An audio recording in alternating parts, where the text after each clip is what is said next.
Oh, hi, it's Ezra Levant. It's January 25th, and you're watching Battleground.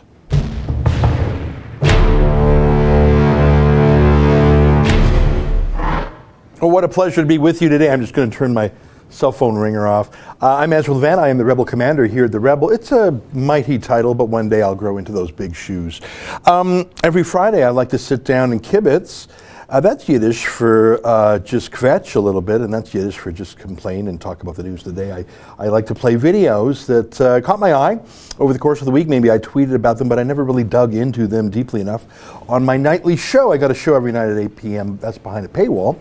But this noon-hour show on Fridays is just a free-for-all, including free for you. There is a way you can help us out, though, if you like the Rebel stuff, and some people do. There's no accounting for taste. You can do what YouTube calls a super chat, which is your comments on the right-hand side of the screen. If you chip in a few bucks, they're put in a bright highlighted color. I can spot them out of the corner of my eye. I got my laptop here. And we get 70% of that. YouTube takes 30%, which is a very big commission, if you ask me. But 70% is better than nothing, and nothing is what we often get when YouTube demonetizes us. There's a lot cooking. There's a lot cooking this morning at 6 a.m. Eastern Time. A 12-man SWAT team wearing military-style battle gear descended on the suburban home of Roger Stone, a 66-year-old political pundit. Shock and awe, but of course, when a tree falls in the forest and no one's around to hear, it doesn't make a sound. Of course not. If the FBI sends a 12-man, 6-car SWAT team to a senior citizen's home in Fort Lauderdale on a 6 a.m. mission, there's no point if that magic moment can't be caught on film. I mean, what's the point? You didn't bring the SWAT team because you thought this 66-year-old man is going to decide to fight a bunch of cops coming. I mean, he's actually pretty ripped. He's been a bodybuilder his whole life. But I don't think a 66-year-old man could hold off cops, and more to the point, I don't think he would hold off the cops because he has never been a flight risk. He's never been violent. He's a political pundit. He has lawyers. He's been engaged with the government in the anti-Trump witch hunt for years. To arrest someone like that, you just phone him, or you phone his lawyer and you say, come on in, and they come on in. There's no reason to go in there at 6 a.m. Why would you go at 6 a.m.? Why wouldn't you go at 10 a.m.? Why would you go there at all? Here, let me show you the footage of 6 a.m. that CNN just happened to be. Guys, we had a hunch. Our spider senses were tingling. So you know it wasn't collusion with the FBI. Check it out.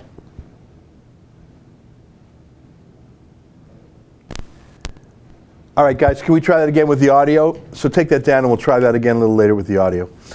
The point is, there's no reason to have a SWAT team going after a 66-year-old man in the morning. That's what you do. That's what you do when there's a terrorist there. Let's try with the audio. This morning, the FBI has arrested Roger Stone, the president's political advisor. Exclusive footage you're looking at right now from CNN as the FBI arrives at Roger Stone's residence in Fort Lauderdale, Florida, taking him into custody. We understand he will be arraigned in Fort Lauderdale later this morning, indicted on 7 counts, 1 count of obstruction, 5 counts of making false statements, 1 count of witness tampering. Again, they arrived before dawn there, before 6 a.m. or just after 6 a.m. A dozen officers were told. The FBI agent shouted, "FBI warrant," and you can see it all play out right here. This is just remarkable. It's just remarkable to watch, what they call,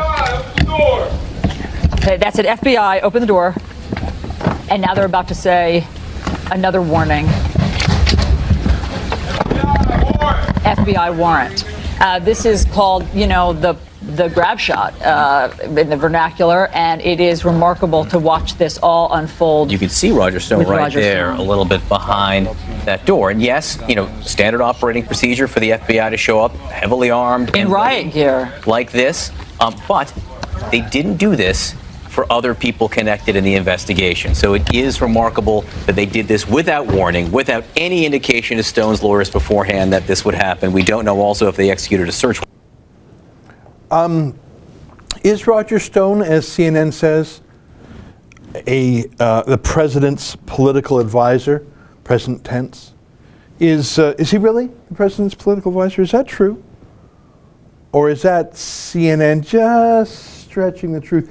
I acknowledge that Roger Stone was a political consultant that Donald Trump fired in 2015, if my memory serves, early in the campaign. I'm not saying they have never spoken since, but is it actually honest, true, factually accurate news to describe him as the president's political advisor, present tense?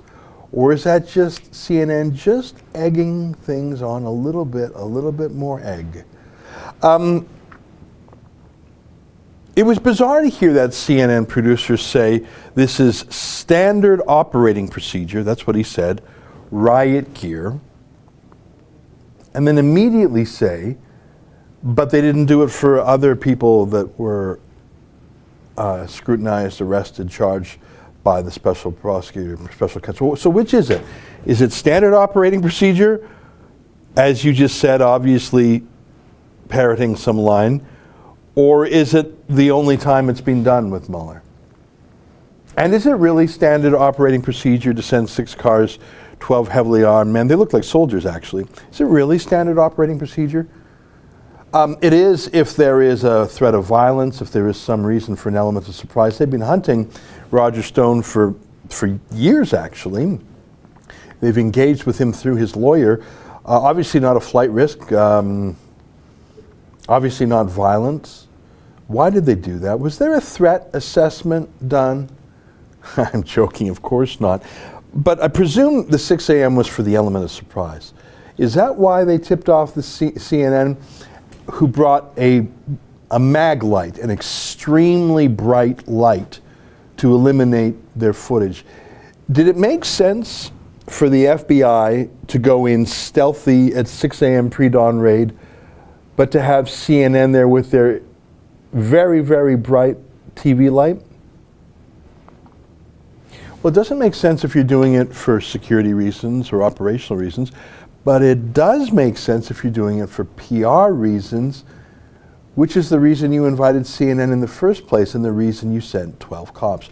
Now, I don't know Roger Stone. I interviewed him once. Can we dig up my interview with Roger Stone? Remember that one, Justin? And there was a part in it, I think about 2/3 of the way through, where I asked him, are you going a bit far? Remember, he had some theory about Bill Clinton. If you can find that, that would be a hoot.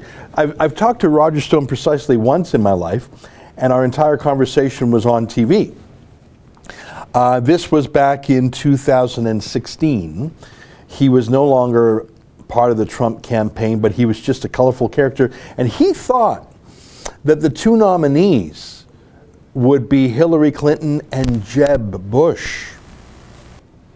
And, or at least he was worried about that. So he wrote a book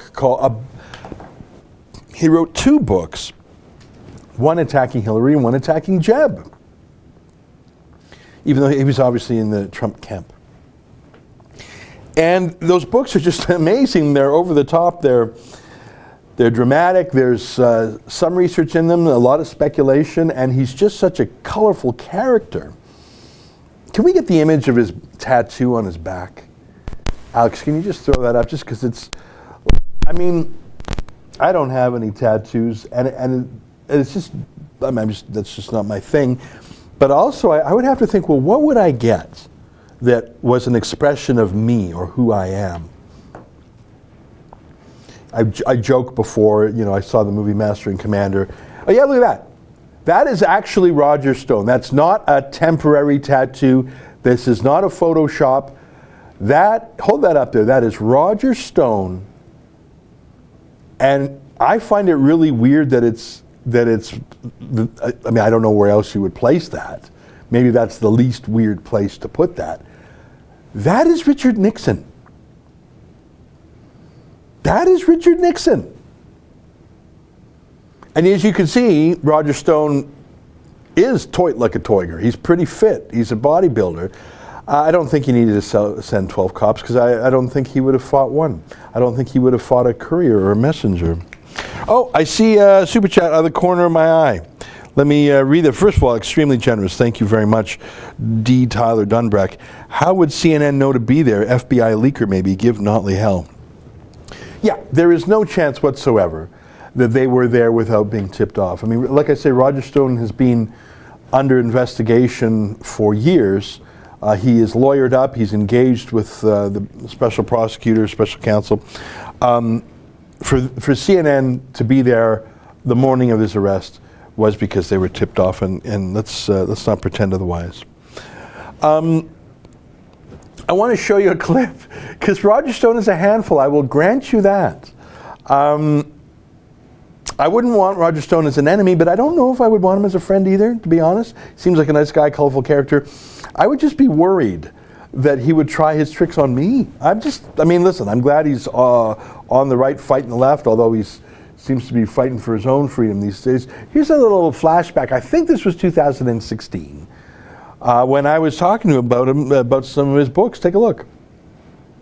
You acknowledge that some of your thoughts are speculation, but you do tell me you have hundreds of footnotes. I will read your books because you have been too tantalizing for me not to. I've enjoyed our conversation even without the benefit of having read it. I thank you so much for your time, sir. I appreciate it, and I apologize for... Okay, well, that was sort of the end of it. Let's show when I'm asking him some questions, just give that another shot. I asked him in particular about an allegation. I think it was an allegation of murder. So let me know when we have that. All right. Later on today at 8 p.m. on my show, I'm going to have an interview with Joel Pollack of Breitbart.com, their senior editor at large.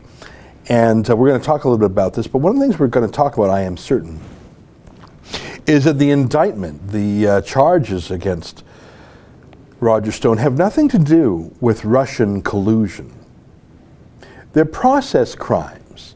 He allegedly fibbed or misrepresented or tampered with the investigation itself. So the substance that has been underlying Mueller's year-and-a-half multi-million-dollar audit. Let me know when we get that Roger Stone thing up, guys. The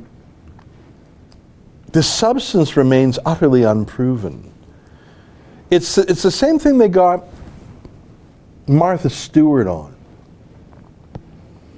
It's the same thing. It's the way the FBI rolls. It's why you should never talk to a police officer.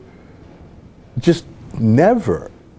Because, and I know that sounds antisocial and that sounds anti-police. I don't mean it that way. I mean, because word trickery, or if you forget, it's how they got General Flynn. They didn't get him on any substance. They got him because he forgot to disclose something, or disclose 5 out of 6 things, or he said one word in one interview and another word in another interview, and they cross-referenced. No one would ever say for a second that General Flynn, who was briefly the national security advisor for Donald Trump and then has been indicted and actually pled guilty, no one for a second would say he was unpatriotic or in league with the Russians. They didn't get him on that. They got him on some process crime. That's what they got Martha Stewart on. And that is what the litany of charges against Roger Stone is about. He's a trickster, and they got him for being tricky. Not for Russia. Are we ready with the clip? Okay, let's take a look. I just want to show a little bit of Roger Stone because he's a character. Via Skype to talk about Hillary Clinton and her problem with women and Bill is Roger Stone, a Republican strategist who's been working in that party for decades. He used to be with the Trump campaign, and now he is the author of 2 new books. One of them that's out in the market right now is called The Clintons' War on Women. And later this month, just to prove he's an equal opportunity critic, he has a book called Jeb and the Bush Crime Family. That's coming out too. 2 very controversial subjects. Mr. Stone, welcome to the show. I'm delighted to be here to talk to you about the Bush-Clinton crime syndicate, because both these families are elites who have many dirty deeds behind them the American people don't know about. And with both of them vying for the presidency, although Jeb's candidacy appears to be somewhat moribund, I think the American people need to know this is, as you know, a central question. The media is now asking, they asked Ben Carson in the debate last night, is Bill Clinton's sexual past fair game for this campaign? Well, it is, because it regards Hillary, who's an accessory after the fact in the cover-up of Bill's sex crimes. It's Hillary who hires the heavy-handed private detectives to terrorize Bill's victims into silence, into not testifying in response to a subpoena or not going public. Hillary Clinton was able to turn these things to her advantage by making herself the victim. Oh, I'm the victim because Bill cheated on me, but I'm showing that I made it. All right, you can find that interview on our website if you want more of it. You know, I got to tell you, I like the guy because he's a character. I like the fact that he's worked with Republicans going back to Nixon. I like the fact he's a little bit out there with the tat on his back. I like even the accusations against him. I find them fascinating. He's a larger-than-life personality, I should tell you. That and maybe we can just find this while we're going here. Every year, Roger Stone does a fashion do's and don'ts. I think he does it for the Daily Caller. He's their fashion critic. I'd like to show that if you can find it. It makes me chuckle because he's a man of high style. Fancy suits, fancy hats, fancy glasses, fancy ties. He's a character. He's like out of a book.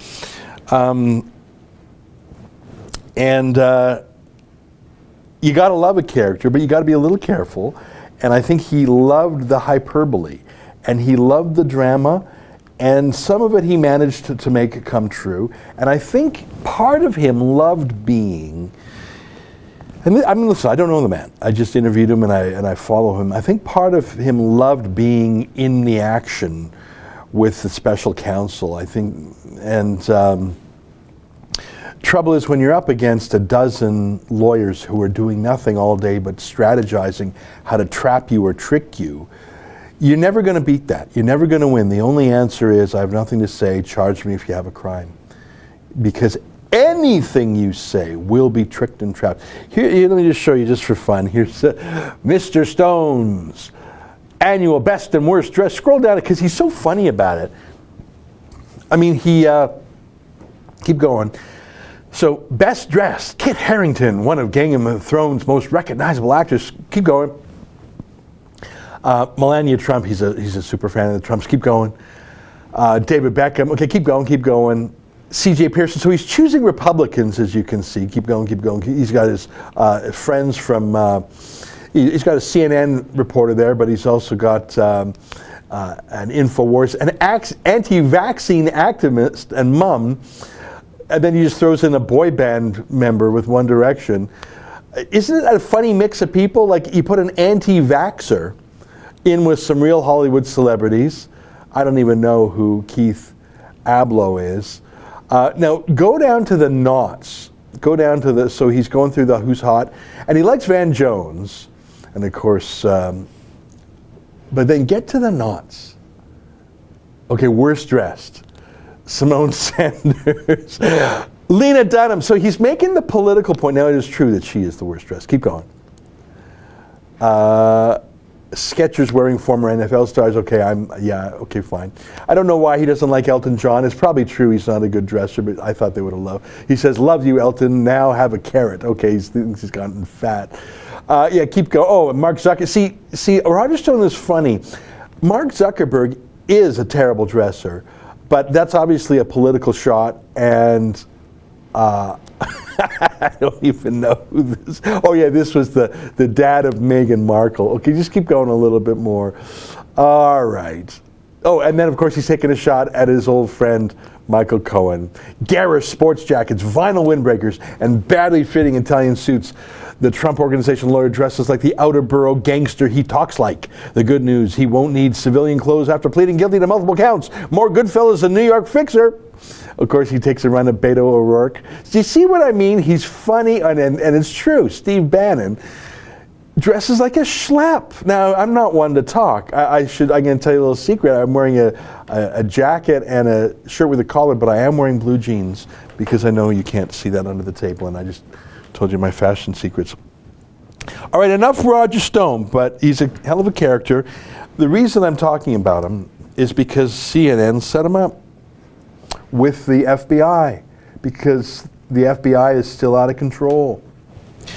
Primpal08 says, I just heard it from the media party. I wonder what really happened. Now, I'm not sure what you're referring to if you're talking about his arrest. Well, it's obvious the special counsel got the FBI to do a political errand for him, and it only worked if CNN was there. I want to show you a good, I talked a lot about Covington. That's that Kentucky Catholic school where the teenage boys went to the March for Life in Washington. They were waiting around in the Lincoln Memorial for the buses to take them back to Kentucky, and they were just waiting. And some extremist black activists called the Black Israelites started hurling anti-white slurs at them, and there was a black kid with the Covington school, and they started hurling the N-word anti-black bigotry at him. It was so weird. These kids responded by doing school cheers just to drown out the bigots, and then this one Indian activist walked up banging a drum, and then you know the rest. We've done a lot of reportage on this over the past week. I did a monologue on it. We interviewed Cassandra Fairbanks, who's done a ton on this, and Pardes Saleh, who did some good work showing how celebrities who had disparaged Nick Sandmann, the boy who just stood there stoically with a smile, a lot of these celebrities were just deleting their tweets, hoping that no one noticed them. But Tucker Carlson had, as usual, one of the best takes on it. Here's him talking about Nick Sandmann and the Covington kids. Here's a selection of what didn't make social media. This child molesting priest right there. Right. Let's make America great again. A bunch of child molesting. Look at all these dusty crackers with that racist garbage on. Look at these dirty crackers. Bunch of future school shooters. That's right. A bunch of incest babies. A bunch of babies made out of incest. The biggest terrorist on the face of this earth is the pale-faced man, woman, and child. Yeah, I showed you that clip and more. Why wasn't that on any news other than, we showed it, Tucker Carlson showed it, and internet warriors on the right showed it, but why didn't ABC, CBS, NBC, in fact, NBC, when they interviewed Nick Sandmann, one of their atrocious questions was, don't you think you have something to apologize for? Will you apologize? What? And then they later said that the Aboriginal protester was a Vietnam veteran, when it has been proven that not only was he not a Vietnam veteran, but he went AWOL several times and was actually jailed during his military service for it. All right, so I just wanted to show you that. Here in Canada, we have some shenanigans. There's the company called Huawei. It's a Chinese company, as the name implies. They make cell phones. I'm shocked how many people have Huawei phones. It just sounds so weird to me. But I guess if you're cheap enough, kids buy a phone that's cheap. They don't even care. Even though Huawei is obviously spying on its users. In fact, because Huawei is the largest private tech company in China. Of course, there's no such thing as a private company in China.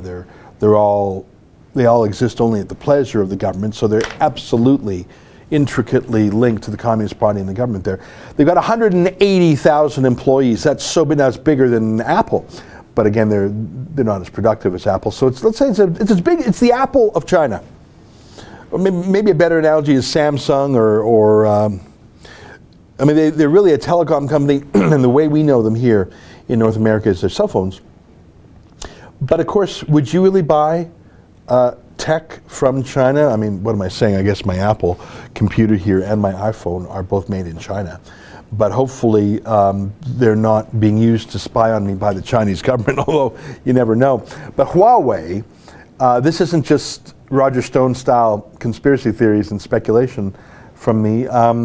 United States, Australia, New Zealand, and other countries are not allowing Huawei to have any hardware in their next generation 5G cell phone systems because would you really give the Chinese government the ability to directly plug into conversations in your country, including to police, fire, emergency, military communications? Of course you wouldn't.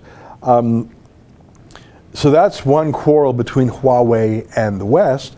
But another is that Huawei was doing business in Iran contrary to U.S. sanctions. Now, to be candid, I'm not sure exactly by what right the United States would seek to stop a Chinese company from doing business in Iran. What's the connection to America? There may be one, I just have not looked at the details. But for whatever reason, can we get a picture of Meng? There's the daughter of the founder of Huawei. So it would be as if Steve Jobs had a daughter. It would be as if Bill Gates, had a daughter. And by the way, Bill Gates does have a daughter. But if that daughter became a senior executive in the company, because this Meng Wanzhou, there she is there, she's in her 40s, that is the daughter of the founder.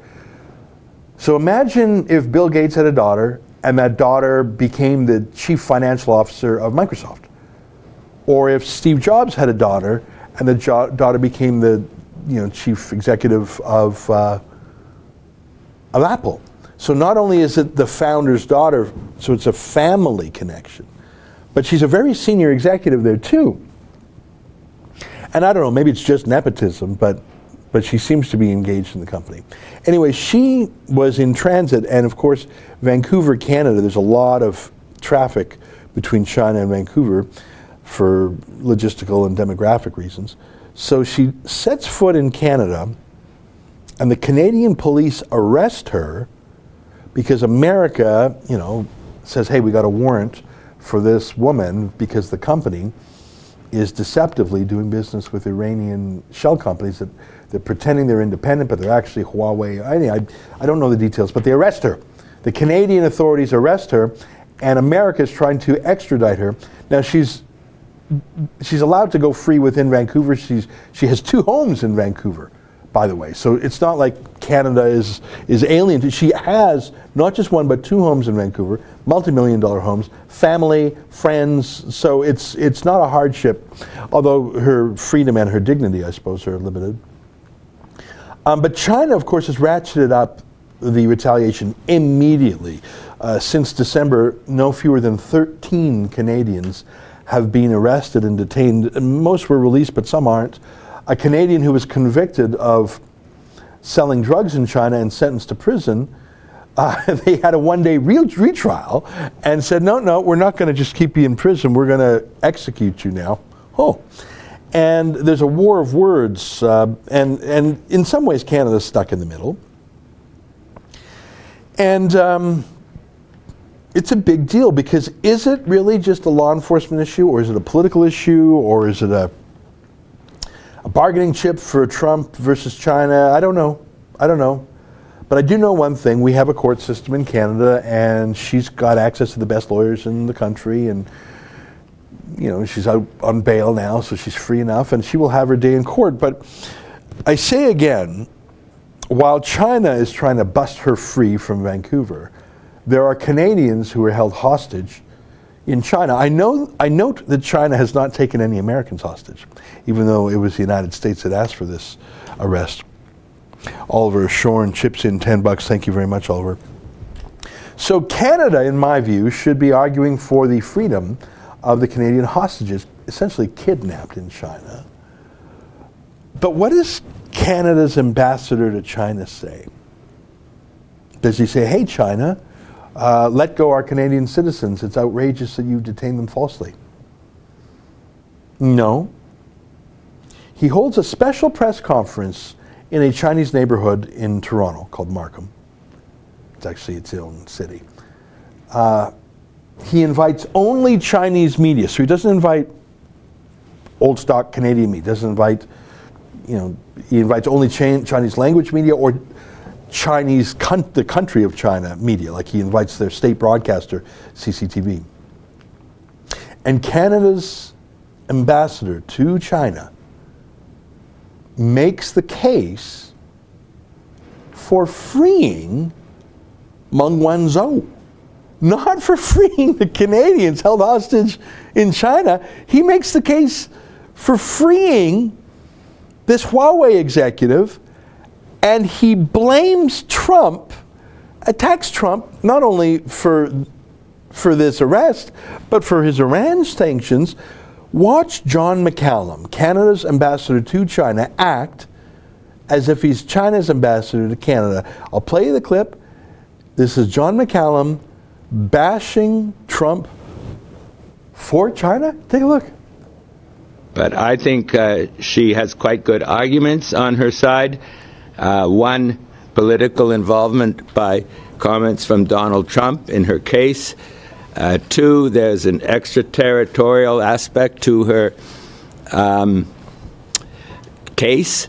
And three, there's the issue of Iran sanctions, which are involved in her case, and Canada does not sign on to these Iran sanctions. So I think she has some strong arguments that she can make before a judge. Yeah, what do you think of that? So that's called interfering with a legal process. So you're saying before the judge hears the case that she's got a strong case. That's meddling. How is that not meddling? It's just so weird. And don't tell me that was off the cuff. That was a detailed, briefed, thoughtful defense of Meng Wanzhou. And don't tell me that was off the cuff. This was a planned conclave of Chinese language media. That's just incredible to me.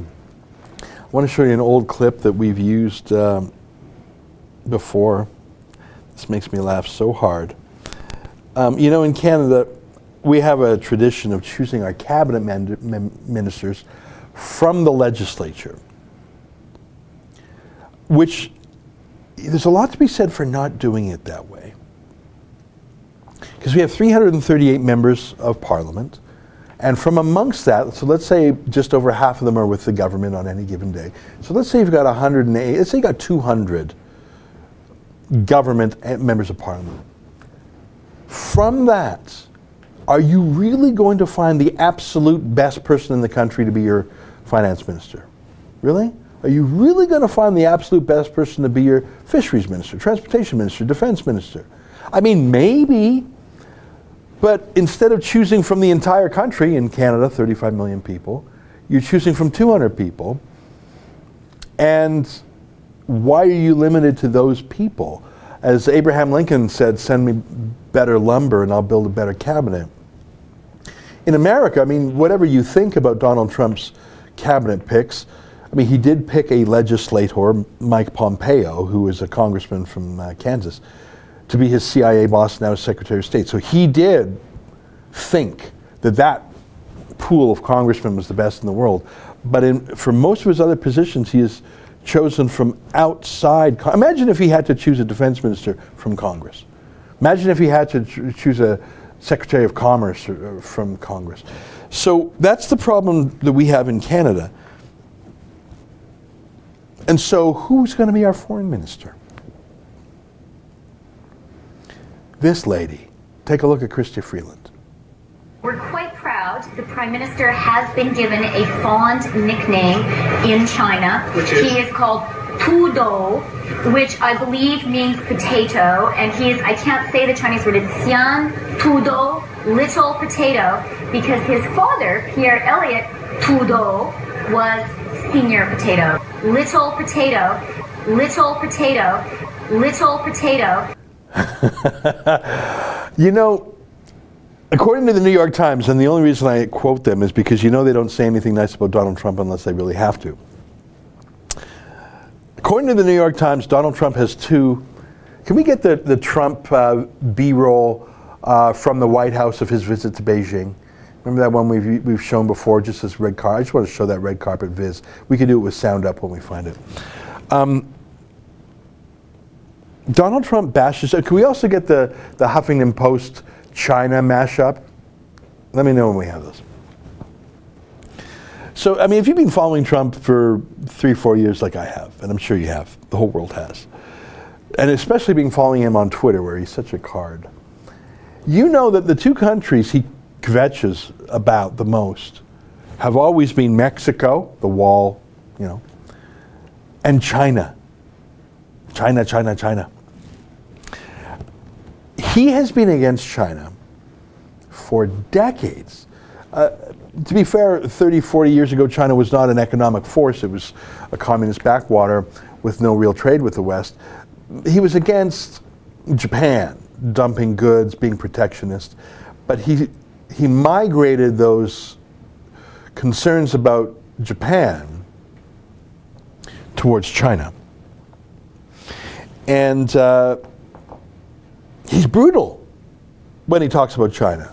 Let me know when we have the China thing, because that's very, very funny to show.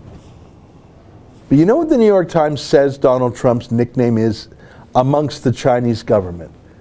Would you agree with me that they would do anything to avoid making Trump look good? The New York Times says that they call Donald Trump Uncle Donald or Donald the Strong. Donald the Strong. Isn't that funny? But Chrystia Freeland is so excited that the nickname they have for Justin Trudeau is Little Potato, and she's thrilled. Here's one of my favorite Trump mashups. I think this is from Huffington Post. Take a look. Let's say China. China. China. China. China. China. China. China. China. China. China.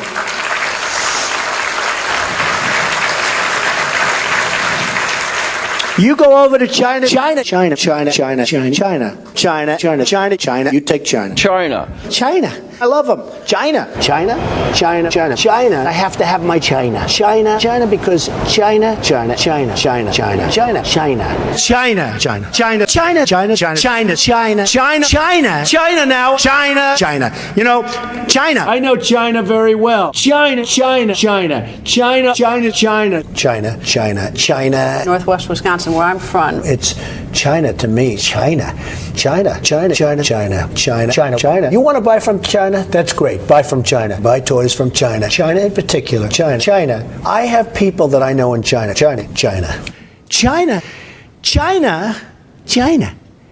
China, China, China, China, China, China. I've been saying China, China, China, China, China, China, China, China, China, China, China, China, China, China, China. Let me ask you about China. China. I go to China. China, China, China, China, China, China, China, China, China, China, China, China, China, China. People from China, they love me. China. China, China, China, China, China, China, China. In China, they say I don't like China. I love China. People think I don't like China. I love China. China. China is the new China, by the way. China, China, China. I deal with China. China, China, big league China. So don't tell me about China. I know China. China, China, China, China, China. Whether it's China, China. So I could watch that all day. I could watch that all day. They call him Trump the Strong, Donald the Strong, Uncle Donald. How is that? Because, and let me know when we have that viz from the Beijing red carpet. It was just one of those White House shorties, you know. Why is it that someone who is so absurdly China-centric, and not in a friendly way, is treated like a conquering hero in China, whereas someone so obsequious as Justin Trudeau, so submissive, is called Little Potato? Well, it's obvious, because strength is respected, and groveling merely begets contempt. That's Canada's place in the world. I want to show you the vid of Trump landing in Beijing, and we'll play that when we have that. But in the meantime, let me read some more super chats. Tamajit Chakraborty said, "Who did the FBI arrest in Kingston, Ontario?" I will do my show on that tonight at 8 p.m. The FBI arrested one of Trudeau's Syrian refugees. But he's not a Syrian refugee. The family hasn't been in Syria in more than a decade. They were brought in from Kuwait. Why are we bringing Syrians from Kuwait, one of the wealthiest countries in the world? OPEC billionaires. The Kuwaiti per capita GDP is about $40,000 Canadian a year. It's a rich country.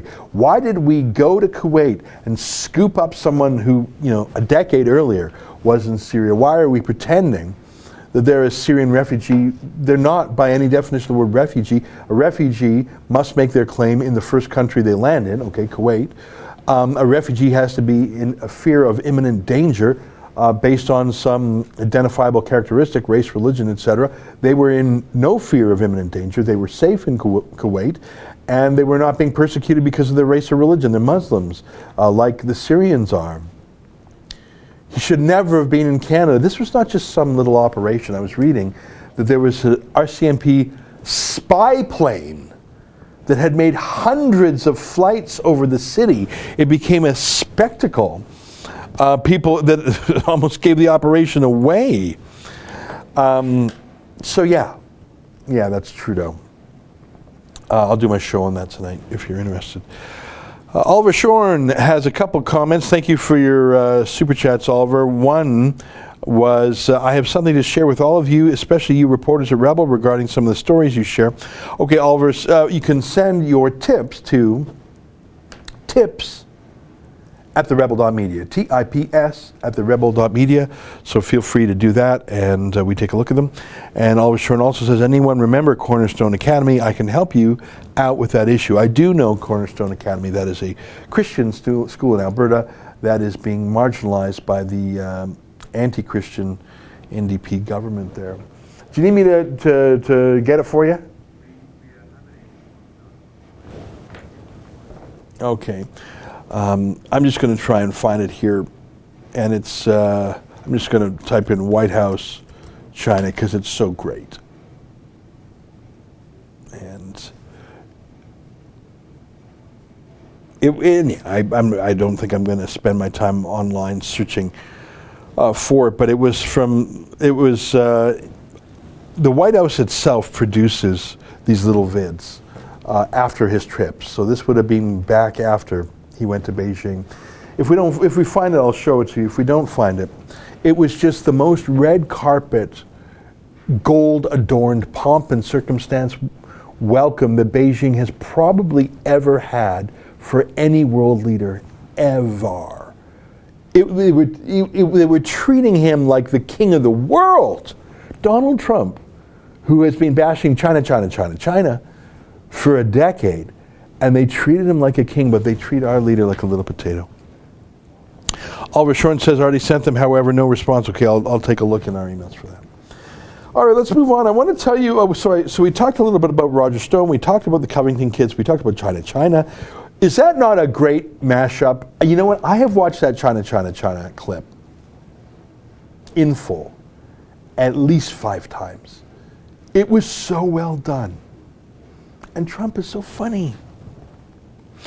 I want to tell you about a fight we're in. I call it Stand with the Rebel. Because, we fight for freedom of speech for people here and there.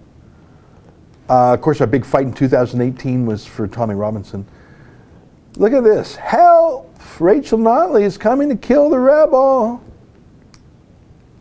That's me looking very constipated. That's me on the right, in case you did. My tummy hurts. And that woman on the left is the Socialist Premier of Alberta, who's saying, my tummy hurts also. So you got 2 angry people who are in some physical discomfort, and they both look like they need a nap and maybe a Snickers bar. Hangry? Would you not? I mean, look, I always look like I look like not only do I need a Snickers bar, but that I have been self-medicating with Snickers bars on an hourly basis. Rachel Notley, who weighs less than 50% of what I do, just an estimate there. So she doesn't look like she has a Snickers bar. She looks like she needs a Snickers. We're having a fight. Did you know that? A free speech fight. I want to show you how it started. Can you put up the conviction letter? So there we are, doing our journalism, and in the email comes a letter from Rachel Notley's hand-picked elections commissioner. Do we have that one? Yes, here it is. No, this is Jan 22. The conviction letter is Jan 14. So it's on that website, that same website. You can find it there. So on January 14th, we were convicted in absentia. That's Latin for we were absent. We weren't there. They had a secret trial. If you go to standwiththerebel.com, you can find the original there. It's dated January 14th.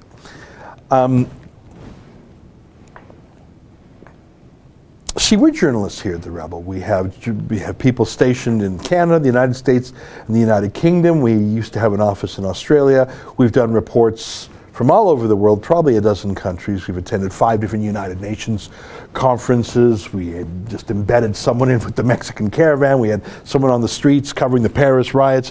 We are journalists here, 11,000 news reports in the last 4 years. We're journalists. We're journalists with a point of view, but there's no denying we break news, make news, and tell you about the news. But on January 14th, we were told, sorry, we were not told. That's the point. We were convicted by the government of Alberta at a secret trial to which we were not invited, nor even given notice about. We were convicted of being not journalists. Here we go. So you can see the letter dated January 14th from the Election Commissioner, which is a made-up position that Rachel Notley just appointed, to Mr. EZRA Levant, that's me, and Keenan Beaksty, 2 typos in 2 words, notice of adverse finding and proposed penalties. So they had a trial they didn't tell us about, and then they told us we lost the trial. Can I read this? I write in relation to an investigation undertaken by my office regarding a complaint from Elections Alberta that the Rebel News Network engaged in political advertising while not registered as a third-party advertiser. So they're saying that we're not journalists, but we are a political organization. And look at this. Do you see this? It's in the middle there. The fines can reach up to $100,000. Do you see that there? It's 49(1)B. And then he says right under that, in my initial assessment of the matter, I am considering an administrative penalty of $5,500. So there was a trial of us. We weren't there. We didn't know about it. They convicted us. They're saying we're thinking of fining you $5,500, and by the way, if you do it again, you could be fined up to $100,000. Yeah, no, that's not how it works. In the Western world, in Western civilization, anywhere that has a Anglo-American legal background, even a Roman background, I mean, listen, anywhere that has the rule of law, part of the notions of natural justice, fundamental justice, are that you have the right to know the complaint against you and to respond to it before a decision is made. And here we are, today is January 25th, 11 days after our conviction. We still have not been shown the complaint. We still don't know who signed it, who wrote it, what it says. We still don't know what exactly they said we did. We just know that we were convicted. Now the thing is, they gave us sort of a heads up that we were being hunted in December, and in January, after Christmas, we said, okay, well, please give us the complaint.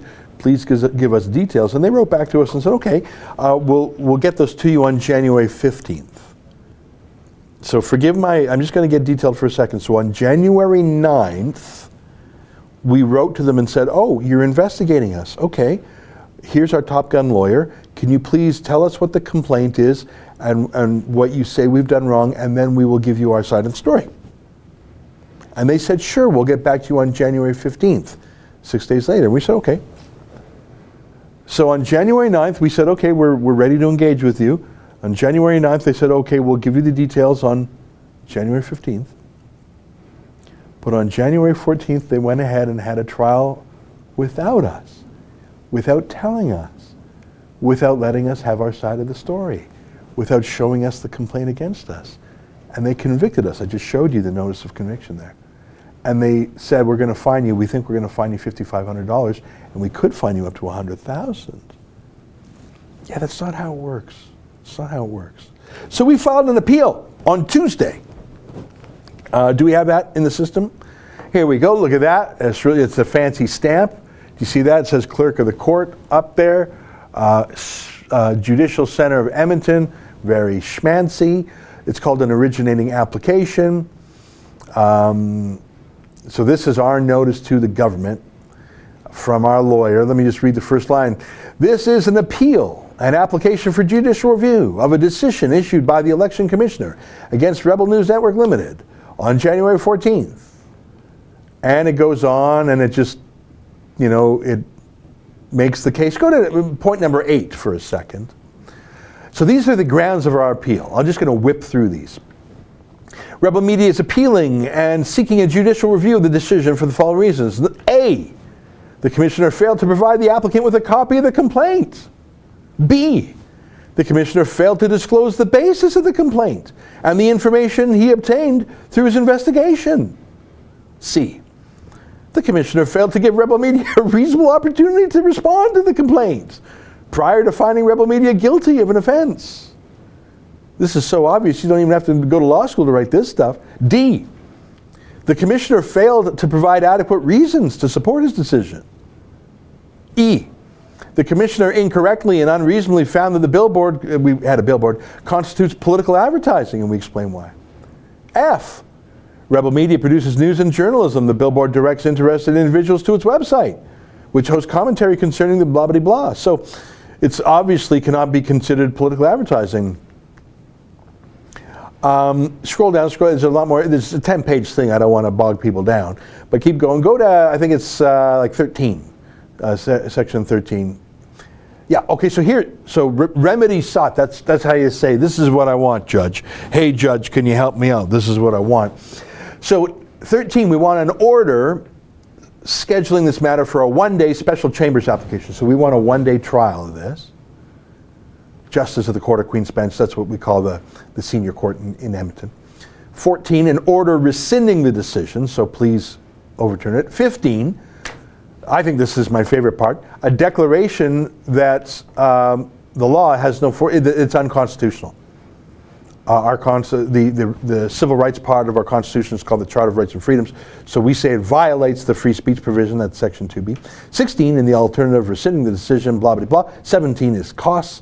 And 18, whatever else the court says. So that's our appeal. You can see that whole thing, by the way, if you're curious, at standwiththerebel.com. We've got our appeal, we've got the conviction notice. So we filed that at Tuesday morning. I wasn't there at the court. It was filed first thing, I was told, so that probably 10 a.m. 2 hours later, we get a letter from the Election Commissioner. Do we have that letter? So, work with me on the dates here, okay? So, Jan 9, we say, okay, you're hunting us. We'll defend ourselves. Just tell us what the complaint is. Same day, they say, okay, we'll give you the details on January 15th. They lie. They trick us. They convict us on January 14th. That's not fair. You're not allowed to do that. So on Tuesday, which would be the 22nd. We file our appeal. That's what you do, right? You don't like a legal decision, you appeal it. At like 10 a.m. we filed the appeal. I don't know exactly what time. Within hours, let me know when we have the document, we get another letter from the Election Commissioner, and this time they're spelling Keehan's name correctly. It's only one page. Can I read this letter to you? Fred Kozak, by the way, is our lawyer, just okay. In response to the letter from your counsel, our lawyer, Mr. Fred Kozak, dated January 18th, there appears to be a misunderstanding. Hey guys, I think you don't understand. The letter from the office, blah, blah, blah. Look at there. This is an opportunity to provide input and not the final decision as to findings and penalty. As such, there's nothing to appeal at this stage. To be perfectly clear, there's been no decision. Come on, guys, don't appeal. Can you just not appeal? Yeah, no, we're going to appeal. As well, there appears to be a misunderstanding. We're nonpartisan. Yeah, stop lying. They convicted us on January 14th. That same day, they didn't even tell us we were convicted. They didn't invite us to the trial. They convicted us. They started telling our business partners, our vendor, they called our vendor in Alberta and said, hey, we convicted the rebel. You better stop. You better rip up your contract with him. They literally said that we had been breaking the law since November. That's what they said. Now, it's not true, obviously. But when you say they have been breaking the law, that means you've concluded, you've convicted, you're done. And that, I showed you the letter that they wrote on Jan 14th. They convicted us. They said we were guilty. They called it notice of adverse finding. They told us the findings of the investigation. They told us we were guilty. They said they proposed a fine of $5,500. We appealed it. We pointed out all their bad behavior. And they said, uh-oh, we thought they were going to roll over. We thought maybe they'd pay the $5,500 fine and be good boys. They're going to take us to court, to a real court, not a kangaroo court, a real court, where their lawyer will actually be able to attend and they'll be able to actually bring some evidence, and we'll have to show our work. See, they still have, here it's the 25th, right? And they still haven't shown us a copy of the complaint. Why is that? Like, you know when you get a ticket, when you're speeding or something, you get the complaint handed to you. You know, the cop says, I'm the cop, I caught you on radar, going 60 in a 50 zone or whatever.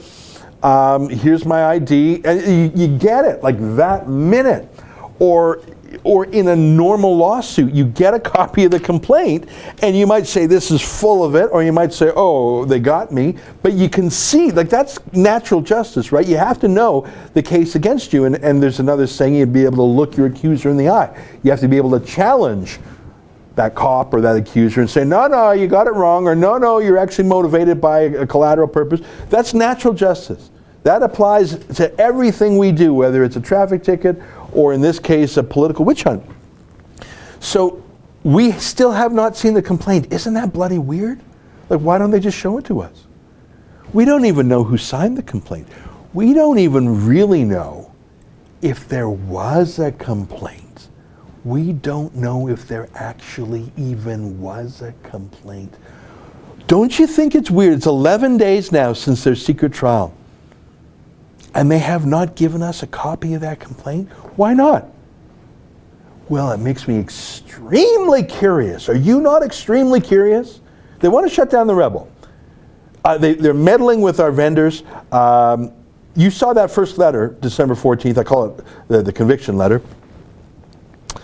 Wow, Dame of Damnance, $100 donation. Thank you very much. And Oliver Shorn, another $5. The email was tips@therebel.media. Thank you, guys. So I think that why would they chase us, hunt us? Actually, they've been investigating us for 16 months. We first got wind of it in 2017 when they sent us a letter. We immediately replied and said, we're journalists, we're not a political party, you have no jurisdiction over us, we're protected by the Constitution, buzz off, don't bother us. And they didn't bother us for more than a year. And then in December they said, we're hunting you. And we said, okay, we're going to lawyer up, it's Christmas, we'll talk to you in the new year. A lawyer wrote to them on January 9th, and then I told you the rest of the chronology. So they've had 16 months. What were they doing during that time? What were they saying? Who were they meeting? What were they talking to? What investigate? How many people? You know what? I do a thing, because I've been hunted by the government before, and I count how many different names I can see on all the emails and stuff I get. I have so far counted not 1, not 2, not 3, not 4, not 5, not 6, but 7 different lawyers and bureaucrats hunting us. I didn't even know there were that many people working for the Elections Commissioner. That's a fake position created by Rachel Notley. There are 7 government lawyers and bureaucrats who are hunting the rebel right now. That's a lot of emails and paperwork and memos and meetings. 7 people are coming for the rebel. They thought we'd roll over. I mean, we're poor. I mean, we don't get YouTube monetization. We don't have a big corporate backer. We refuse to take government money. We're crowdfunded. You know that. I'm always crowdfunding. I think they thought, oh, they'll just take the $5,500 fine because we'll scare them with the threat of the $100,000 fine, and we know that 1 or 2 of those would put them out of business, and it's true. So they thought they could scare us off. Oliver Shorn, Primpal says this NDP goat rodeo just keeps getting more bizarre. Yeah. Oliver Shorn says you have a lawsuit for discrimination, then Notley should be ashamed of herself. Yeah, listen, it's 1 o'clock, and I've gone on, and unfortunately I have another call I have to take. Otherwise, I would go for an extra couple minutes. But you know what? If you're curious about this, and I find it very curious because obviously I'm in the middle of it. But if you're curious, why won't they tell us what the complaint was? Why won't they tell us who complained? Why are there 7 government lawyers and bureaucrats hunting the rebel? Why are they pretending they didn't convict us and begging us not to appeal? That's weird. We're going to appeal no matter what, I mean, obviously. If you want to learn more, we put the documents up on standwiththerebel.com. I encourage you to go there, and if you feel like helping us, I could use the help because I haven't received our first bill from our lawyers yet, but they've been working full tilt on this almost for a month now. And yeah, I'm pretty sure that first bill is going to be more than $5,500. So I need your help. If you want to help us, I really do need your help because we have to pay our lawyers. They're great lawyers. I believe they're going to win for us. But there's just no way we're going to be able to fight this through without 30, 40, 50 grand. Listen, I've paid enough legal bills in my life to know that's how it is. I'd love your help. I want to beat Rachel Notley because I think she's odious, but more to the point because I believe in freedom of speech. And as you saw in our appeal, we're not just appealing the conviction against us at the Rebel. We're asking for the entire law, those provisions of the law, to be struck down as unconstitutional for everybody, including for left-wing media, because we're all free, or we should be. So if you think that appealing this law, not just to save the Rebel, and not just to push back at Rachel Notley, but to declare unconstitutional those censorship provisions, then I would be very grateful if you could help us out. Go to standwiththerebel.com. You can read the whole story, see these crazy documents for yourself, and if you're moved to help us, you can do that. And by the way, thank you to those who've chipped in, including a couple of very generous donations, including Dame of the Damnits and Oliver Shorn. Thank you for your gifts, and there were some other great donations today too. And I just want to say thanks to that because that's how we're going to pay the bills, people. Yeah, there was some amazing help. Okay, I got to run. I'm sorry, I got to sign off, but I do have to go. So tune in tonight at 8 p.m. Eastern if you want to see my story on the Syrian refugee arrested for terrorism tonight in Kingston. Until next time. On behalf of us here at Rebel World Headquarters to you at home, goodbye, and keep fighting for freedom.